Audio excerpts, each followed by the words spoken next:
Hi everyone, welcome to the Shots with Cosmos, and here's to gravity. Hey! Hey! Megan heavy.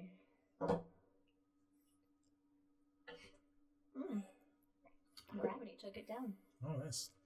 Much easier than the first shot. Same thing as so the peristalsis, which is the mechanism to throw that. Anyway, so it's more of a brief history of gravity. It's not just gravity itself. Okay. So brief history. yeah, so Okay. so who discovered gravity? The Earth. Earth discovered gravity. So we give, Isaac Newton a lot of the credit for gravity, of course, for many reasons. We had the apple falling on his head, and he goes, wait a minute, why'd that happen? Actual story. Actual thing that Facts. happened, yes. Facts. Look it up. Real historical Facts. experiences. We bring facts to you in this thing. But speaking of facts, the idea of gravity first got going Oh. way earlier than that, like Yes. 1500 years earlier. So we're going to start in about 530 BCE with Greeks. Heraclitus, the Greeks. Greek philosopher, yes. Ah. So our buddy Heraclitus used the word logo to describe the harmony of nature. Logo? Logo. L-O-G-O. Yes, L-O-G-O. Okay. Capitalists have Right. just co-opted it. So this logo included the movements of all objects and stars. And the idea was built on by Lysippus in the 5th century BCE, who said large atoms came together and swirled to create the universe, with, of course, the larger atoms settling in the center that created the Earth. They had the word atoms? They did. So we're kind of getting closer to gravity here, with atoms going in the center. It just Okay. means indivisible, I think. Well, you know what? I don't know Greek words. Well, they also had some kind of molecules as well, so that's a whole thing. But 100 years after that, we have Aristotle, who of course comes to fuck shit up, as he tends to do. Good old stats. Dude's like, you know what? It's not really things that coalesce in the center. It's just the nature of things. There's ego in this guy. Steam. It's not quite the ego. It's a little different to him. Steam Yes. rises and rocks want to fall. That's just how shit works. Oh, it's... Yeah, okay. and you have the 1/8 of the stars with the natural circular movements, and the prime mover beyond the stars. So the prime mover is also called the unmoved mover, which is kind of cool. And this unmoved mover moves all the things, but itself has never been moved before. That's a whole different tangent. I'm gonna get back. Oh my god. So anywho, there was a pushback to this natural state of things, of course. So Epicurus, for example, looked at weight as a product of atoms, which are always in a state of free fall, always wanting to move down. Okay. Then you get folks like Aristarchus of Samos, of course, with the heliocentric views. Yeah, good old Aristarchus. And Seleucus of Cilicia describing the tides with the pool of the moon. Oh, we don't know how We don't know how it works. They go in, they go out. They go out. That's all we know. And now we're going to move up to the 3rd century BCE. Our main dude Archimedes comes in and says, if two objects have the same mass, then their center mass would be on the middle line that joins them. Oh my god. So he was like on the wow. spot. He's from the future, isn't he? He might came be. up All with this some is shit. very Might be. futuristic things. The words, everything's He future. came up with some shit. Yeah, he also discovered the triangle center of mass. So think of a barycenter with a moon and its planet. Oh, okay, Yeah, okay. the- I'm the like, center of I mass. envisioned just a triangle on paper. He was Newton before there was a Newton. Oh, absolutely. There's always a Newton before there's a Newton. And didn't he die when the Romans came in and he's drawing equations in the sand and they think he's a crazy dude, so they just kill him? Oh, probably. Or did he get executed because he killed... Anyway. You gotta look that up. Moving on. It's a shot, Yes, not a real episode. yes. So others pushed back on Aristotle, like Hipparchus of Nicaea, Lucretius, who said in a vacuum things would fall at the same... Lucretius? Aboard? Lucretius. Oh, Ah. Lucretius. I did the same thing. A Rorg. So the Borg said that in a vacuum things fall at the same rate. Damn, and that's the 3rd How century do they know about BCE. vacuums? Right? Without air, basically. God. Without, yeah. Without Bissell. And then checking out other parts of the world, you have Brahmagupta, who in the 600s in okay. India described Earth as having an attractive force, saying, quote, Ooh. "The Earth on all its sides is the same. All people stand on the Earth, stand upright, and all heavy things fall down to the Earth by a law of nature. For it is the nature of the Earth to attract and to keep things." Oh, very good Mhm. observations because Yeah. that's all true. What goes up must come down. 400 years later, the Indian mathematician and astronomer Bhaskara, the teacher, his name is Bhaskara the teacher, which is kind of cool.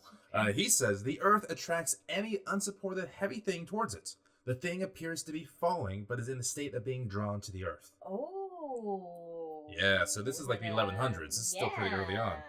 At the same time, the Iraqi mathematician Ibn al-Hatham says that objects only fall towards the direction of the center of the Earth and not in other directions. Oh shit. Yeah. And then a little bit during the same time, Alberoni criticized Aristotle, saying that of course stars, the moon, and planets all have gravity just like the Earth. You dumb Aristotle. I want a t-shirt that just You says dumb "You dumb Aristotle." Aristotle." Now, really quick, Alberoni is actually a fascinating dude. He's called the father of modern comparative religion, the father of modern geodesy, gravity basically, and the first anthropologist. Go check him out. Oh Jeez. shit! Polymath. God, this is Yeah, what happens when you literally. don't have fucking Netflix and shit. You're productive. You get good. You think about things. Or you get Aristotle and some Or other you thing. know, okay. All right, Yeah, well, so you now dumb. we're really, have momentum with gravity. We're accelerating, if you will. Yes, yes. So enter the 1400s, when Jean Berlin and Albert of Saxony were influenced by the Persian polymath Ibsina and developed a law of proportion, the relationship between an object in freefall and the time elapsing. Oh, okay. So okay. we're getting some equations now. Uh-oh. And now we're going to skip a couple hundred years, including the first equation involving acceleration and such, to our good buddy, Leonardo da Vinci.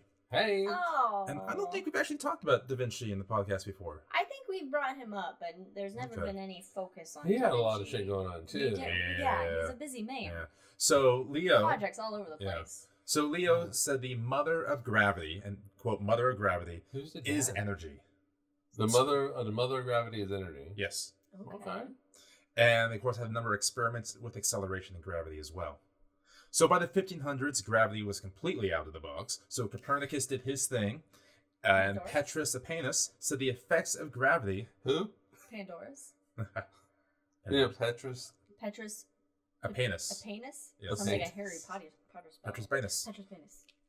So right after Copernicus, Petrus came by and said the effects of gravity weaken the further from the sun objects are. Whoa. Yeah. How did you even think that? All right.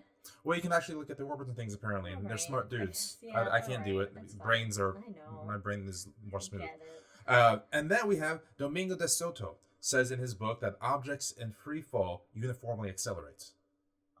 Ooh. Simon Stevens conducts an experiment and drops 2 lead balls, one 10 times heavier than the other, and found they drop at exactly the same rate. Hey, this is where all that high school experiment There comes we go. from, people. And starting in 1589, Galileo comes in and drops the object from Leaning Tower of Pisa and finds the same results. Galileo, however, puts mathematical equations to its acceleration in his books, and so a few years after he published those, 2 Italian Jesuits made equations to find the center of Earth's gravity using pendulums. Oh, yeah. Okay, cool. And then in 1609, Keps, Johannes Kepler comes in and basically completely describes the nature of gravity in his Astronomia Nova. Go, Keps. Now we're going to skip about another 80 years to get to the dude who, quote, discovered gravity. Oh, okay. Isaac Master Mint Newton. Yes. He writes the Principia, whatever you like to call it, which is basically the foundation of modern physics. Yes. Mm-hmm. In it, he creates the law of universal gravity and the theory, big T, of gravity. Yeah. And he can measure the force of gravity between 2 objects using a single equation. And then he figures out that mass, not weight, is responsible for gravity. Oh, yes. Mass and weight are different. Now, actually, in the next decades that follow, it's not immediately adopted. There's some pushback. There's always yeah. always pushback. But NASA still uses those equations to slingshot robots around the planet, so fuck I mean, them. math is math. It's not gonna... Math's math. Yeah. If it works, math is math. That's good And math. Newton's math is so much easier than Einstein's math. Speaking of fucking which, we're not done yet with gravity. Oh, shit! It's coming back!